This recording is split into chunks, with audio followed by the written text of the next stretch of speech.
Moisés, grande mago e alquimista. Aqui, todos reunidos novamente, vamos conversar um pouco sobre o caminho que deve nos conduzir a todos, rumo à liberação final.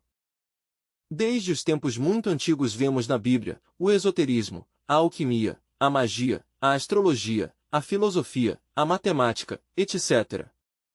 Se estudarmos cuidadosamente o Êxodo de Moisés, descobrimos no Antigo Testamento maravilhas esotéricas, exorcismos, ressurreição de mortos, sortilégios, feitiços, desfeitiços, transfigurações, levitações, curas, ora com a concentração no campo magnético da raiz do nariz dos enfermos, ora com passes magnéticos ou massagens, pelo óleo consagrado, ou pequenas porções de saliva mágica, em um dado momento, sobre a parte enferma, etc. Estudando, cuidadosamente, esse Êxodo de Moisés, descobre nele, nos antigos tempos, a magia prática dos egípcios.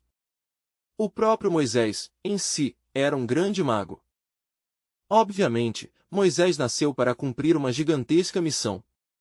Ninguém ignora que foi primo do faraó, que descendia de um grande mago antigo, de um grande mago caldeu, refirou-me a Abraão, também descendia de Isaque, com a partícula de Iris, que nos recorda os mistérios isíacos do velho Egito dos faraós, e o país ensolarado de Quem.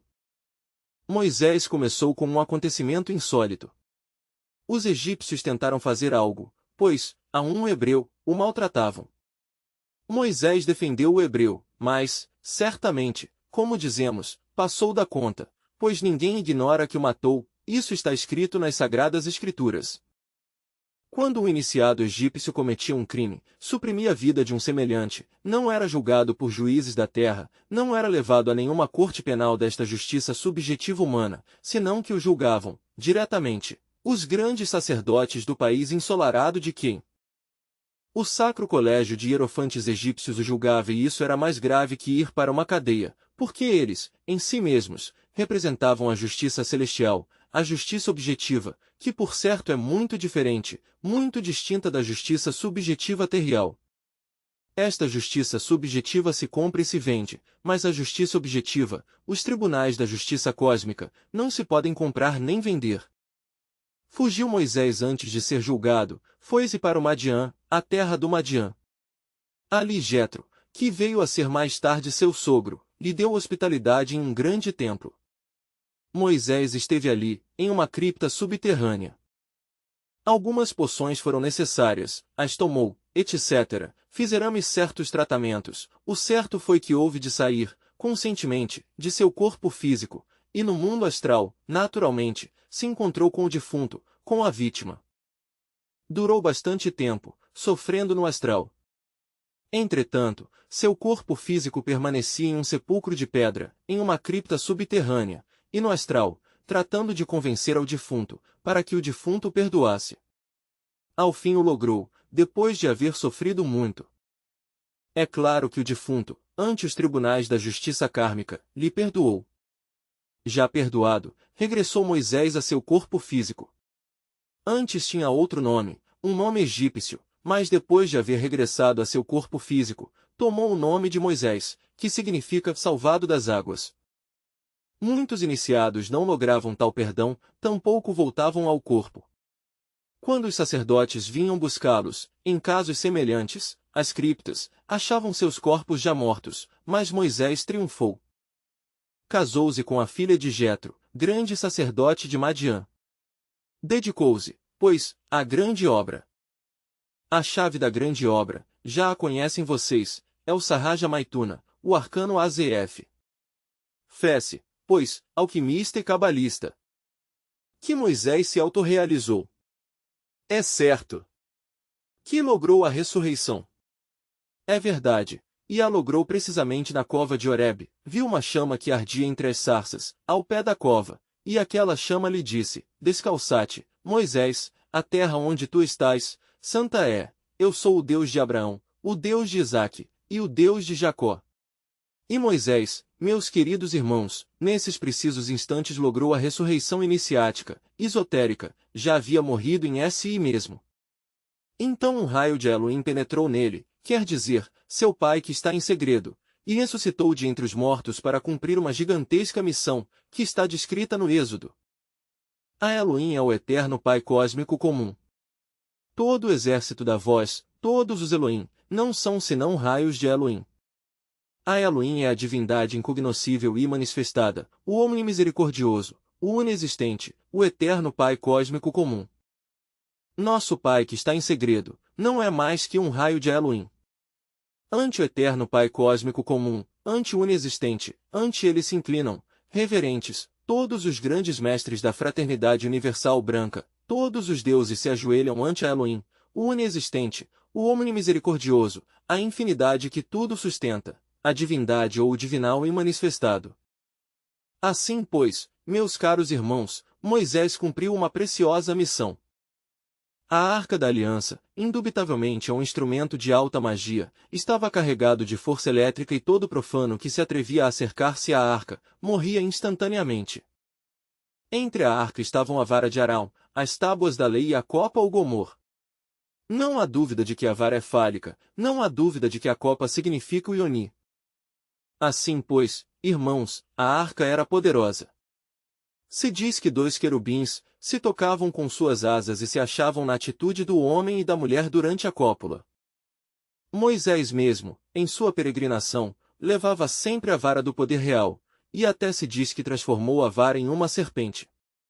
Usava também o báculo pontifício, a massa de Hércules, etc. Quando um lê o Êxodo, não pode menos que assombrar-se desses poderes formidáveis de Moisés. Sabese que quando quis libertar o povo hebreu, o faraó se opôs. Dizem as sagradas escrituras que manifestou seu poder ante o faraó, poder grandioso, com só levantar sua vara, o YOD dos rabinos, o tal dos profetas, as águas se converteram em sangue e essas águas não serviram, é claro, para a irrigação, os peixes morreram, com outro movimento de sua vara as águas se aclararam.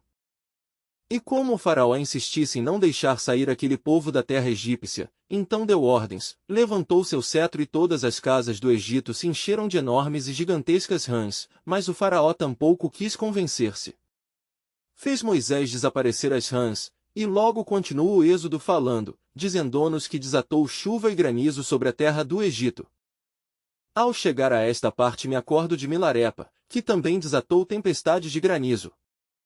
E dizem que fez aparecer sobre a terra do Egito nuvens de mosquitos e pestes, mas em vão, o faraó não queria deixar o povo hebreu livre.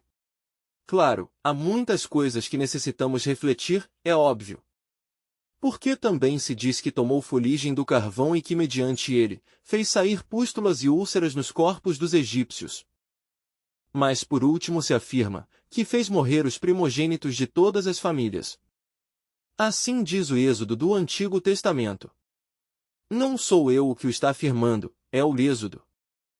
Total, tinha poderes formidáveis. Claro, o faraó se convenceu quando já começaram a morrer os primogênitos das famílias, e deixou o povo aquele sair. Logo se fala da passagem do Mar Vermelho, quando Moisés, estendendo sua vara, separou as águas das águas para que aquele povo passasse. Quando seus perseguidores tentaram fazê-lo, porque, claro, o faraó se arrependeu, e foi seu exército atrás, a uma ordem de Moisés aquelas águas tragarão o exército. Assim, pois, em todas essas passagens de Moisés há poderes, quando com sua vara toca a penha para que brote a água, não há dúvida de que em tudo isto há muito simbolismo alquimista e cabalista e que bem vale a pena esmiuçar. Olhamos em Moisés a um homem terrivelmente divino. Quando desceu do monte Sinai, seu rosto resplandecia e as multidões se espantaram. Desafortunadamente, Arão, em sua ausência, havia estabelecido o culto ao bezerro de ouro. Quando Moisés se deu conta disso, chamou os seus, e aos que não eram seus, pois, os fez passar a fio de espada, diz o Êxodo. Mas lhes digo, não se pode tampouco tomar tudo em forma literal, pois Moisés não era um mago negro, nem nada por estilo, tudo isto é completamente simbólico. No entanto, não há dúvida de que possuía prodigiosos poderes. Quando desceu do Sinai com as tábuas da lei, em sua cabeça luziam 2 chifres gigantescos de luz, 2 raios de luz semelhantes a chifres. Por esse motivo é que se lhe tem pintado sempre com chifres, e assim é. Assim, pois, o que quer dizer esses chifres de macho cabro de Moisés? Por que Michael Ângelo cinzela dessa forma? Tudo isto é muito simbólico, certo? Não se pode tomar a letra morta, em forma literal, isso é claro. Bom, mas por que tinha esses dois chifres? Vou lhes dizer por quê. O macho cabril representa o diabo, por isso Moisés tinha esse par de chifres. Mas, era caso que Moisés era o diabo? Temos que analisar esta questão, não vamos pensar que Moisés era satânico, não é, irmãos? Bem vale refletir. Se pensamos no macho cabro, podemos descobrir a potência sexual. O macho cabro de Mendes, nas covas dos Illuminatur, na Idade Média, representa precisamente a Lúcifer, e esse Lúcifer é a estrela da aurora, é a reflexão do Logos dentro de nós mesmos, aqui e agora. Assim como o sol físico tem sua sombra, a noite é a sombra do dia, assim também o logo interior de cada um de nós, projeta em nosso universo interior, particular, sua sombra, e isso é inusitado. Em princípio, Lúcifer resplandecia no fundo de nossa consciência, era um arcanjo excelente, cheio de magníficos poderes, mas quando caímos na geração animal, quando nós comemos desse fruto, do que se nos disse não comereis. Então Lúcifer foi precipitado no fundo do abismo, e desde então se converteu no diabo, no macho cabro. Lúcifer, em si mesmo, representa a potência sexual. Quem poderia negar que um macho cabro não possui uma grande potência sexual? Se há qualquer impotente por debilidade, por que há várias classes de impotência? Há impotência por algum dano do sistema nervoso ou dos órgãos criadores, mas existe também impotência por plena debilidade do organismo físico, se lhe pode curar, repito, com os hormônios sexuais desse animal. Os testículos do macho cabro, se fervem entre leite, adoçada com açúcar ou mel, e se lhe dão a beber ao impotente, com o leite, este se curará, porque os hormônios sexuais do macho cabro têm poder para acabar a impotência. Assim, pois, o macho cabro representa, em si mesmo, o poder criador, por isso, é vivo símbolo representativo de Lúcifer, isto há que sabê-lo entender. Como quer que Moisés soube aproveitar a potência sexual, como quer que ele pôde transmutar o esperma sagrado em energia criadora, apareceu em sua cabeça os raios de luz, alegorizando ou simbolizando a Lúcifer. Então, de onde tirou Moisés seu poder? Com que força pôde desatar as 7 pragas do Egito, segundo diz o Êxodo? Qual foi aquele agente maravilhoso que lhe permitiu demonstrar seu senhorio ante o faraó? A potência sexual. Aí é onde está o poder dos poderes.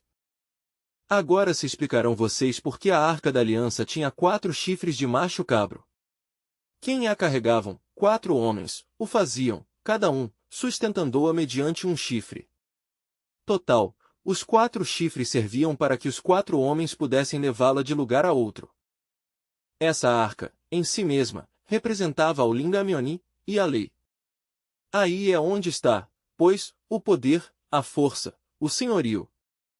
De nada serviria a tal dos profetas, de nada serviria o iodo ou o bastão dos grandes iniciados rabinos, de nada serviria, repito, o báculo pontifício, ou o bordão dos peregrinos, ou a massa de Hércules, ou o cetro do rei Assuero, se não possuíssemos, em si mesmos, a força sexual. Todo o poder que acompanhou a Moisés no deserto, estava na vara que se converteu na serpente, e na serpente que se transformou na vara mesma. Se um homem soubesse o que vai perder quando vai buscar a uma mulher para fornicar, ou vice-versa, em vez de ir rindo iria chorando. No mercúrio da filosofia secreta se acha a chave de todos os poderes e a chave de todos os mistérios. O esperma, em si mesmo, é o caos metálico dos alquimistas medievais. Mediante a transmutação, fabricamos o mercúrio da filosofia secreta. Há 3 classes de mercúrio. Primeiro, o azougue bruto, ou seja o esperma. Segundo, a alma metálica do mesmo. E o terceiro, o mercúrio já fecundado pelo enxofre, quer dizer, pelo fogo. Assim, pois, devemos compreender a necessidade de elaborar o mercúrio. Todos os alquimistas da Idade Média guardaram silêncio sobre a elaboração do mercúrio e o segredo tem o macho cabro de Mendes. Quando, na Idade Média, os iniciados ou neófitos eram levados, à meia-noite, às covas da iniciação ou aos santuários secretos, venda-se-lhes os olhos. Quando tal venda era arrancada, encontrava-se o neófito ante o macho cabro de Mendes, o diabo, mas na fronte daquele Resplandecia o pentagrama, a estrela flamígera, não a inversa, como a usam os tântricos negros, senão com o raio superior para cima e com os dois ângulos inferiores para baixo. Ordenava ele, ao neófito, beijar o traseiro ao diabo. Se negava, punha Zele novamente a venda em seus olhos e se lhe tirava por uma porta desconhecida, por onde jamais poderia entrar. Assim, os irmãos se defendiam dos perigos da Santa Inquisição. Mas se obedecia, dentro daquela pedra cúbica sobre a qual estava sentado o diabo, saía então e mediante uma porta que se abria, uma ísis de um templo, que com o ósculo santo dava as boas-vindas ao neófito. E se este era o suficientemente inteligente para dar-se conta da funda significação da cerimônia, de fato se entregava ao trabalho na grande obra. O fundamental, pois, meus queridos irmãos, é fazer a grande obra. De que serviria que nós nos voltássemos eruditos, se não fizéssemos a grande obra? E é óbvio que, ao começar, devemos fabricar o mercúrio. O segredo da elaboração do mercúrio, nunca o soube ninguém, vocês o sabem. No arcano AZF está a chave. Com que objeto preparamos o mercúrio e para quê? Para muito. No mercúrio temos para fazer toda a grande obra. É claro que, primeiro, o esperma há de transmutar-se mediante o Sarraja Maituna em energia. Mas essa energia, em si mesma, já é o mercúrio, a alma metálica do azougue em bruto, quer dizer, do esperma. Que depois essa energia suba pelos canais de IDA e pingala até o cérebro. Isso é óbvio. Que ao fim, da união de átomos solares e lunares, nasce o fogo. É verdade, e esse fogo faz fecundo então ao mercúrio. Esse fogo é o enxofre. Um mercúrio, fecundado pelo enxofre, é maravilhoso. Com tal mercúrio, vamos fazer todo o trabalho. Mas, qual é o trabalho? Necessitamos compreender qual é o trabalho que vamos fazer, temos que acabar com muitos conceitos equivocados. Dizem as distintas organizações de tipo pseudoesotérico e pseudocultista que o homem tem 7 corpos: o físico, o etérico, o astral, o mental, o causal, o búdico e o átmico. Em teosofia se citam, a tais corpos, com nome sânscrito. Ao corpo físico chamam de Stula Sharira, ao vital lhe dizem Linga Sharira, ao astral lhe dizem, pois, Kamas, ou princípio do desejo, Kama Rupa, ao mental se lhe diz Manas inferior, ao causal lhe dizem Manas superior, ou o corpo arúpico, ao intuitivo se lhe diz, corpo búdico, e ao princípio mais elevado, ou sétimo, se lhe chama Atman. Mas o curioso do caso é que todos esses pseudoesoteristas e pseudocultistas creem que todos os humanos, ou melhor disséramos, humanoides, que povoam a face da Terra, possuem já os 7 corpos. Realmente, isto é completamente falso. O animal intelectual equivocadamente chamado homem, somente tem o corpo físico e seu assento vital orgânico, não tem mais. Astral e mental, isso não tem, causal, menos. O que tem, depois do corpo físico e o vital, é o ego, o eu, o mim mesmo, o si mesmo, que faz às vezes de astral, que faz às vezes de mental, mas que não é o corpo astral nem o mental. Eu, nos mundos internos, posso evidenciá-lo quando investigo. Em nome da verdade e com grande ênfase lhes digo a vocês, quando me movo no mundo astral, perfeitamente, com inteira claridade meridiana, vejo quem tem astral e quem não tem tal corpo. Multidão de desencarnados vão e vêm, nessa região, e não tem corpo astral, se lhes vê como fantasmas, nada mais. E isso são, míseras sombras, fantasmas, inconscientes, parecem verdadeiros sonâmbulos na região do Amenti. Quem tem corpo astral, são diferentes, se lhes vê ali como homens, são distintos. Qualquer pode ali, fazer a diferenciação entre alguém que tem o astral e alguém que não o tem. Um exemplo muito rude, poderíamos pôr aqui a uma pessoa vestida e a outra desvestida, à simples vista se vê quem leva a roupa e quem não a leva, isso é óbvio. Assim também, quem não tem seu corpo astral, se lhes vê ali como pobres fantasmas e nada mais. Assim pois, se vamos criar nós, a fabricar o mercúrio, é com um propósito, criar os corpos existenciais superiores do ser, aperfeiçoá-los, etc. Mas vamos por graus, quero que vocês entendam o que vamos fazer, que é o trabalho que vamos realizar com o mercúrio. Em primeiro lugar, esse Mercúrio, fecundado pelo enxofre, toma forma no corpo astral. Quando um já possui um corpo astral, sabe que o tem porque pode usá-lo. Sabemos que temos pés, porque podemos caminhar com eles. Sabemos que temos mãos, porque podemos usá-las. Sabemos que temos olhos, porque podemos ver com eles. Assim também, sabemos que possuímos um corpo astral quando podemos usá-lo, mover-nos com ele, consciente positivamente, através dos mundos suprassensíveis. E de que está feito o corpo astral? De Mercúrio. Por que o Mercúrio toma a forma do corpo astral? Graças, digo, a que foi, o Mercúrio, fecundado pelo enxofre. Um Mercúrio, fecundado pelo enxofre, toma a forma do corpo astral e se converte em corpo astral. Uma vez que nós nos tenhamos dado o luxo de criar-nos um corpo astral, mediante o Mercúrio, já não seremos míseros fantasmas no mundo dos mortos, sombras abismais, não. Venha a mim, nestes momentos, a memória, o recordo de Homero quando diz: mais vale ser um mendigo sobre a terra e não um rei no império das sombras. Quem tem corpo astral, já não é um fantasma, é diferente, se destaca naquela região do Amenti, é distinto, se vê um indivíduo, ali figura com seu nome sagrado. Cada um de nós, tem ali seu nome. O nome que eu uso, por exemplo, Samael Aunveor, não é um nome caprichoso que eu tenha posto ao azar, não, eu não me pus esse nome, eu me chamei assim sempre através de toda a eternidade, de idade em idade, de Mahamanvantara em Mahamanvantara, sempre fui Samael Aunveor. Estudante. Mestre. Bom, é o nome dele, de minha monada divina, é um nome que vem a representar ao Rei do Fogo, dos vulcões, não é?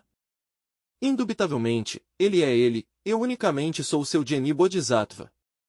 Como dissera Maomé, Alá é Alá e Maomé seu profeta. Ele é perfeito, eu não o sou. Não tento presumir de perfeito, porque perfeito não há senão um, e é o Pai que está em segredo. Nenhum de nós é perfeito. Assim pois, irmãos, no mundo do Amenti, quem possui um corpo astral, sabe seu nome e é um indivíduo. Depois de morto, continua ali com a personalidade astral, vivendo, já não é uma criatura mortal, é uma criatura imortal.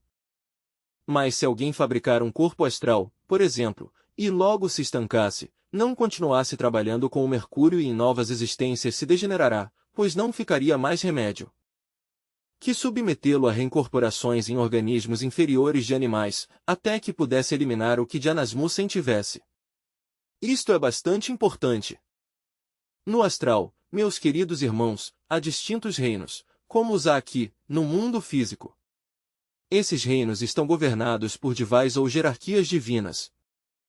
Uma vez que se conseguiu uma fabricação do corpo astral, mediante o Mercúrio da filosofia secreta, pode então dedicar-se a trabalhar na fabricação do corpo mental. Todo mundo crê que tem um corpo mental próprio, individual, e isso é falso. A gente não tem uma mente, as gentes têm muitas mentes.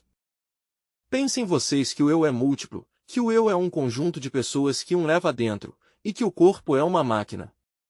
Através dessa máquina, de pronto se expressa um eu, quer dizer, uma pessoa. Logo essa pessoa se sai e se mete outra, dentro do corpo de um, e logo essa outra se sai e segue outra, e assim sucessivamente. Total, o animal intelectual não tem uma individualidade definida, é uma máquina controlada por muitas pessoas. Mas cada uma dessas pessoas, chamadas eu, tem uma mente diferente. Como quer que os eu são tantos, as mentes são também muitas, posto que cada eu tem sua mente e suas ideias, e seu critério próprio, ademais. Então, meus queridos irmãos, onde está a mente individual do pobre animal intelectual, equivocadamente chamado homem? Onde está a mente desse pobre mamífero racional? Qual é? Devemos dar-nos conta, desgraçadamente, do que somos, se é que queremos uma transformação radical. Depois que se conseguiu já a fabricação do astral, há que fabricar-nos um corpo mental. Podemos? Sim, podemos. Com que? Com o Mercúrio, e ao fim este Mercúrio cristalizará no corpo da mente. E quando viemos a saber que possuímos mente individual? Quando podemos usá-la, quando somos capazes de viajar, com o corpo mental, através de todo o universo, de planeta em planeta. Então, e só então, viemos a saber que possuímos um corpo mental. Estudante. E é de carne e osso, não é? Mestre. Carne e osso, mas carne que não vem de Adão, porque há duas carnes, uma que vem de Adão, perecedora e terreal, e a outra que não vem de Adão. Quando já possuímos realmente esse corpo mental, então marchamos rumo a um trabalho mais avançado, marchamos a criar o corpo da vontade consciente, o corpo causal. O logramos, sim, mediante o mercúrio fecundado sempre pelo enxofre. Mas o trabalho é ordenado. Primeiro se fabrica o corpo astral ou o corpo quediano, logo o corpo da razão objetiva, ou corpo mental, e logo o corpo da vontade consciente ou corpo causal. Cada um destes corpos tem suas leis. Assim, o corpo físico está governado por 48 leis, o astral está governado por 24, o mental por 12 e o causal por 6. Vejam vocês as maravilhas do Mercúrio. Quem já fabricou esses corpos, astral, mental, causal, de fato recebe seu princípio anímico, sua alma humana, e se converte em um homem real. Verdadeiro, graças ao Mercúrio da filosofia secreta, fecundado pelo enxofre, em um homem real, no sentido mais completo da palavra. Crer-nos antes desse momento homens, é uma falsidade. É claro, colocamos a um homem e a um animal intelectual frente a frente, se parecem, quer dizer, têm similaridade, mas se observamos seus costumes, são diferentes. Os costumes do homem verdadeiro são tão distintas as do animal intelectual, como as do homem culto são diferentes, completamente, as do canibal da selva. Observem vocês, em detalhe, a um homem e a um animal intelectual, observem em seu comportamento, sua conduta, são radicalmente distintos, diferentes, intimamente não se parecem em nada, ainda que a aparência física de ambos seja a mesma. Que no animal intelectual existem possibilidades de converter-se em homem. É outra coisa muito distinta. Ali estão os gérmenes dos corpos existenciais superiores do ser, gérmenes que as emanações do sagrado Sol absoluto podem vivificar, mediante o trabalho com a alquimia sexual, e isso é importante. Agora bem, uma vez que nos convertemos em homens verdadeiros, porque recebemos já o princípio anímico, o que se chamaria em nós o pneuma ou espírito, vem a segunda parte do trabalho, que é muito mais profunda, trata-se de refinar mais o mercúrio, mediante a cocção alquimista, e de intensificar a eliminação do mercúrio seco e do sal vermelho. Qual é o mercúrio seco? O dissemos, mas hoje o volto a repetir, está formado, ou representado, digamos, em todos os eus que carregamos dentro. E qual é o sal vermelho ou enxofre arsenicado? É o fogo infrassexual, o fogo que emana do abominável órgão cundartiguador. Obviamente, para a criação dos corpos existenciais superiores do ser, se necessita também eliminação, mas a eliminação se intensifica, ainda mais, na segunda parte do trabalho com a eliminação dos elementos indesejáveis, quer dizer, do mercúrio seco e do sal vermelho, ou enxofre arsenicado. O terceiro trabalho chega mais longe.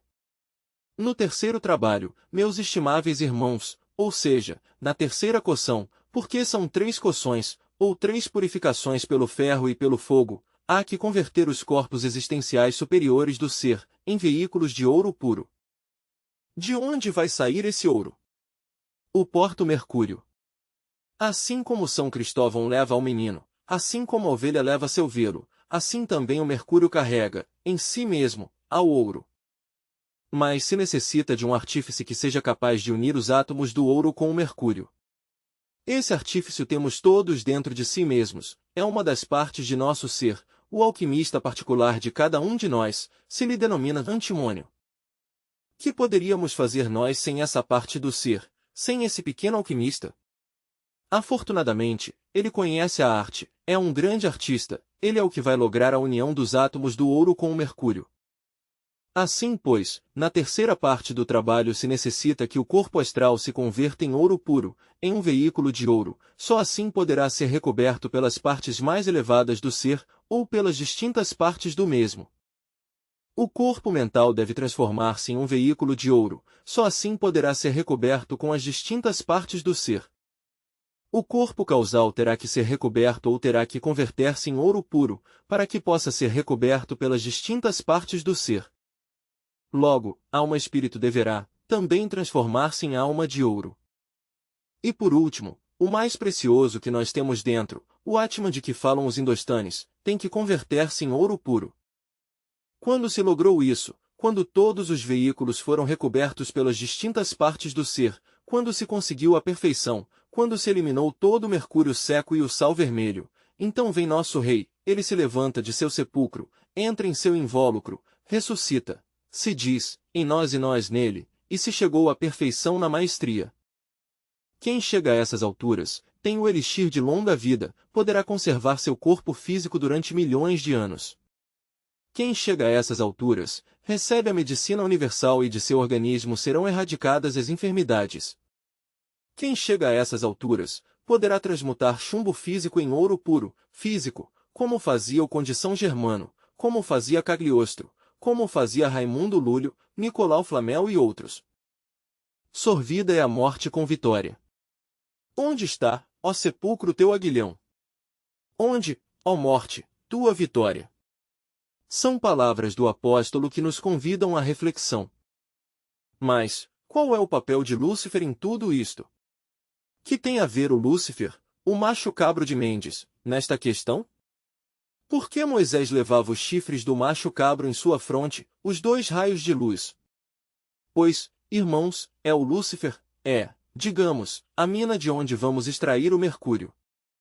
Muitas vezes não dissemos que o cavaleiro tem que se defrontar com o dragão, muitas vezes repetimos, aqui, em terceira câmara que Miguel peleja contra o dragão, e São Jorge também contra o dragão vermelho. Muitas vezes enfatizamos que o cavaleiro toma algo do dragão e o dragão algo do cavaleiro, para nascer dali uma estranha criatura.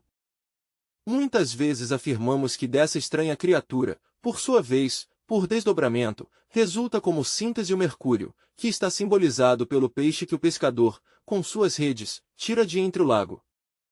Assim, pois, desse Lúcifer extraímos todo o mercúrio, e à medida que vai passando o tempo, Lúcifer vai se convertendo, todo, em mercúrio, até que ao fim o único que fica em nós é o mercúrio.